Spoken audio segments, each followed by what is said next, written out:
Thanks everybody again for coming out. I'm Kevin McPartland. I'm a senior analyst with Tab Group. We're a research and advisory firm focused on the institutional capital markets. A couple of weeks ago, I actually went to the NYSE for lunch, and we went down and took a tour of the floor. And what I found interesting and almost a little bit mean to the floor brokers was they had a huge picture of their new data center on the side of the trading floor. Just seemed a little foreboding. But clearly things have shifted, and the focus for Wall Street really has come to New Jersey, to the data centers.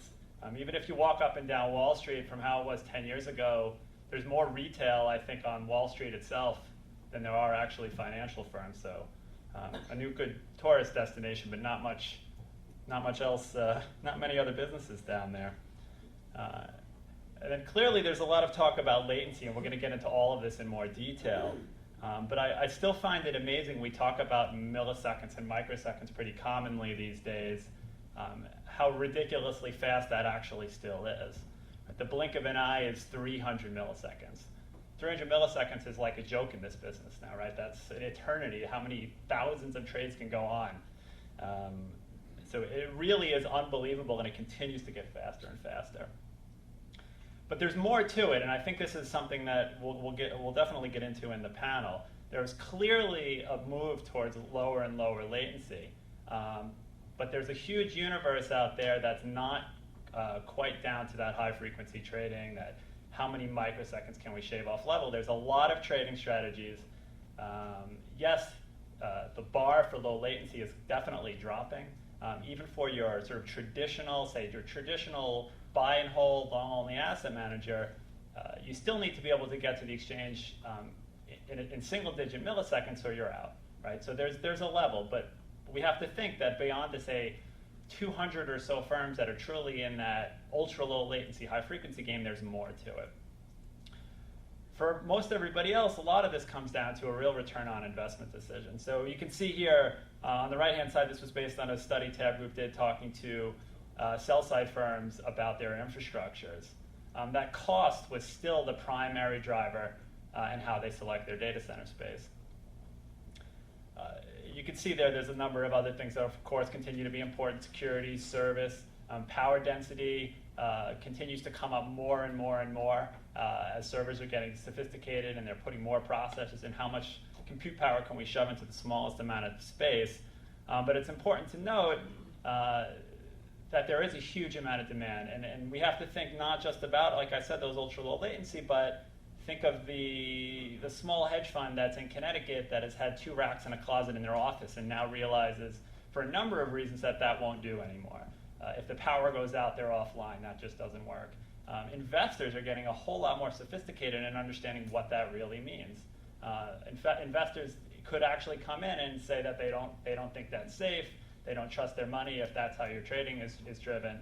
Not to mention, and as Eric talked about a bit before, but just the massive amounts of data that are coming in. Even if we're talking about derivative strategies, for example, there's a lot of number crunching that needs to go on.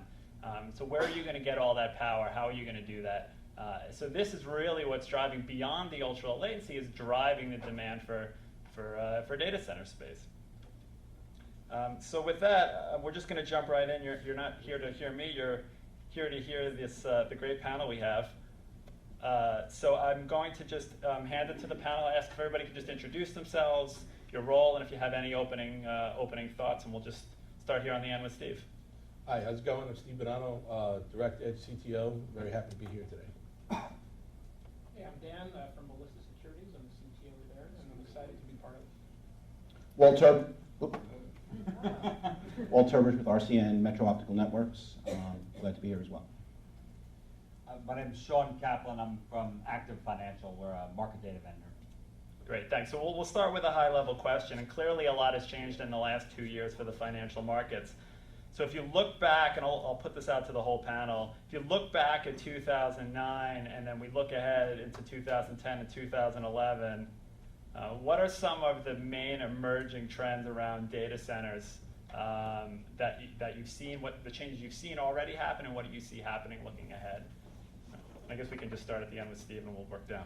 Sure. I think the graph that you had up before was kind of accurate. I mean, while Direct Edge was looking for 2 new locations to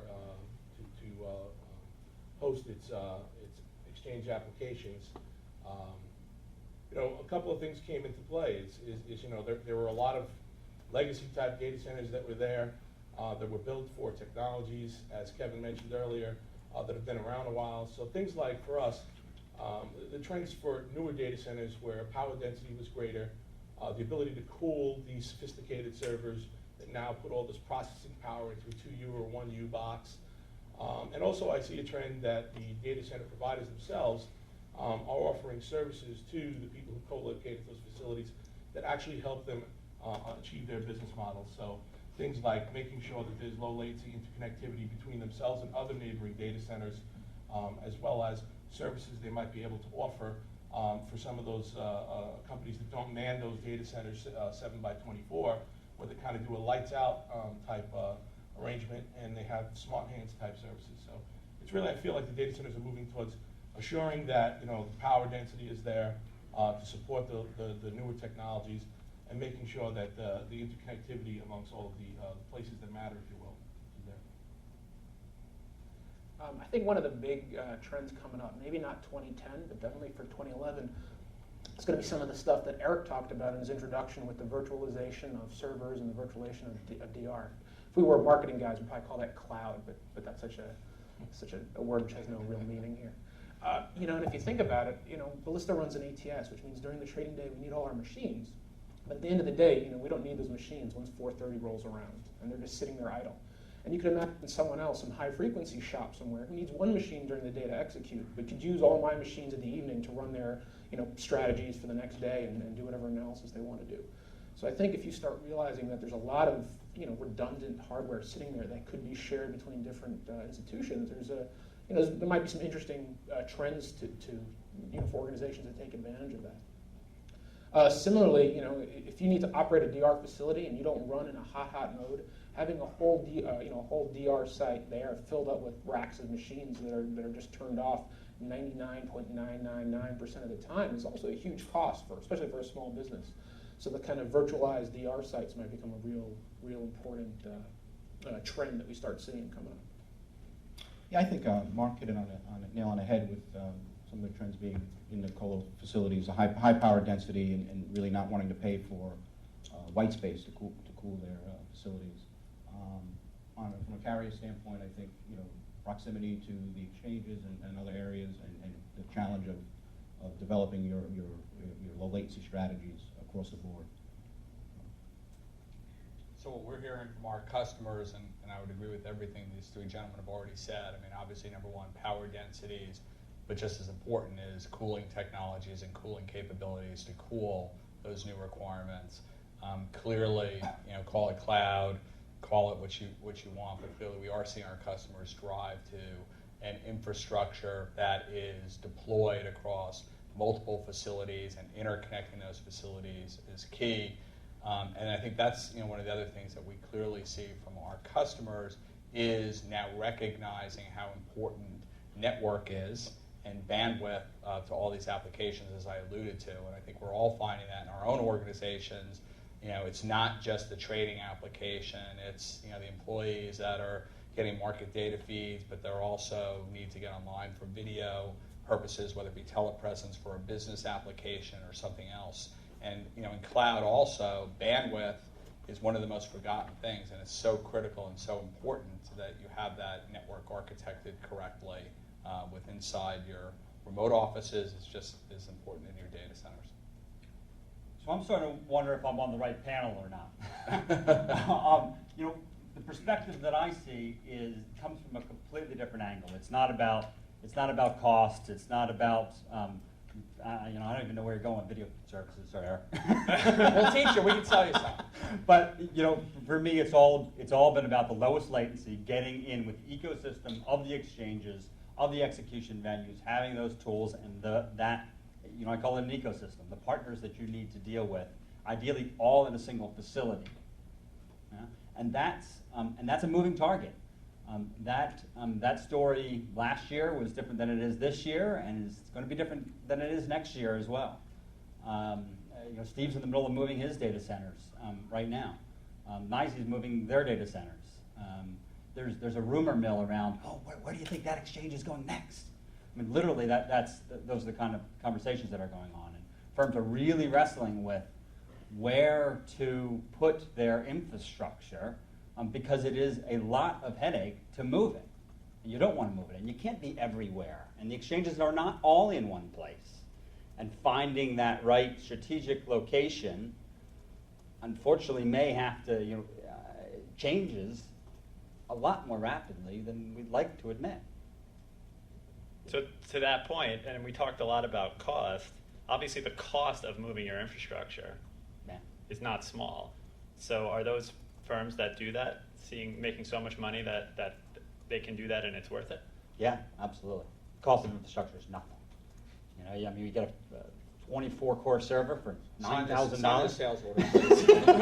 Well, Above list price, right? but it becomes the ongoing monthly cost of maintaining it, the communications between systems, the power and cooling to keep them going, the people to install them, change them, touch them, upgrade them.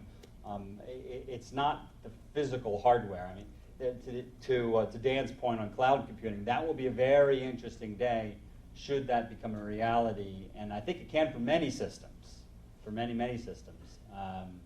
Not for all, and maybe we'll talk a bit more about what Active is doing in that space that couldn't be thrown into a cloud environment. But yeah. Well, let me pick up on the cloud point before we move on. Yeah. Cloud, just by its very nature, introduces latency into the process, right? So from a trading perspective, it seems unlikely that we would ever have trading in a cloud. And yes, it's a good marketing term, and there's a lot of buzz behind it. And at some level, it's technology we've had for a long time that we figured out how to package and use. So all of that being said, and I'll sort of throw this to Eric or Daniel or Steve, whoever wants to jump in, or Sean. So where does cloud make sense, and where do you see that growing in the next couple of years? Well, Okay. I mean, that example I started off with, a person who doesn't need 24-hour access of his machines is an important one, because that is a resource that Ballista needs to pay for, that Ballista needs to operate and maintain, which is doing no revenue-producing work for 3/4 of the day. And so if there's a way to sell that to someone who, yeah, maybe you're right, maybe they can't use it for online trading, but if they could use it for some offline processing, offline analysis, which is a lot of what the high frequency guys are using their hardware for. It's not the trading actions; it's the stuff before and after the analysis. That's a win-win for both organizations. You are right for organizations which need to do high frequency trading. Having any virtualized infrastructure is going to come with a latency cost, and you're 100% right. But not everybody is in the space where that's more important, especially if it's a DR site that you're going to use, hopefully never. So if you're going to use this machine, hopefully never, or one day out of the year, one day out of 200 to trade, you might be willing to take the cost that day as opposed to the cost that you have to take every single day for maintaining a fully functional DR site. So is this less about the Google model and more about, say, Ballista being able to essentially sublet its compute power overnight when you're not using it? Well, that's one big part of it is being able to sublet off the extra resources. But you could imagine other places where it makes sense. I mean, our DR model would benefit a lot from not being able to have servers all the time sitting there in a data site. Or if we did, to be able to sell those during the days we're not using our DR site. The same kind of ability to sell the unused compute cycles. Okay. So somebody else want to jump in there? I would just echo that, the non-critical latency sensitive applications. So some of the things that Dan did mention already, that we look at are some of our business intelligence analysis, that type of stuff that doesn't need to be done nearline, doesn't need to be done on the production system, isn't exactly latency sensitive, doesn't need to happen in microseconds, if you will. Those are the types of things that we look at as potentially leveraging cloud. But at the moment, we haven't really felt comfortable in going forward with any type of solution that involves cloud for our matching processing or anything like that. Is there regulatory issues for you guys To be honest, you know, we haven't done that research to determine if that's the case, but certainly there would be security concerns that we would need to address to make sure that we felt comfortable with that if there was ever an opportunity to do that. Okay. Anyone else want to jump in, or should I move it along? I know you were waiting to say something, I could tell. No, I Jump in. forgot.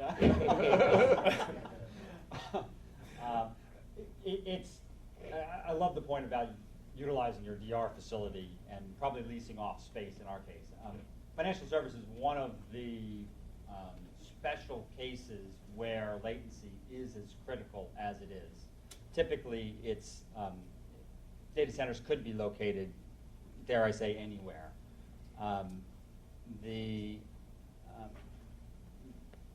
It's very likely more a probability that we would build our systems and then be able to time slice them off. As Dan said, 3/4 of the day. And we've got to build massive, massive systems to be able to handle 4 million updates a second. And then they sit, in fact, really you only need that during market open and close. Even at noon, those systems sit dramatically underutilized. And then come 4:30, they're sitting completely cold. I mean, what a tremendous waste of server hardware. In fact, actually having them powered down completely would probably be a good idea.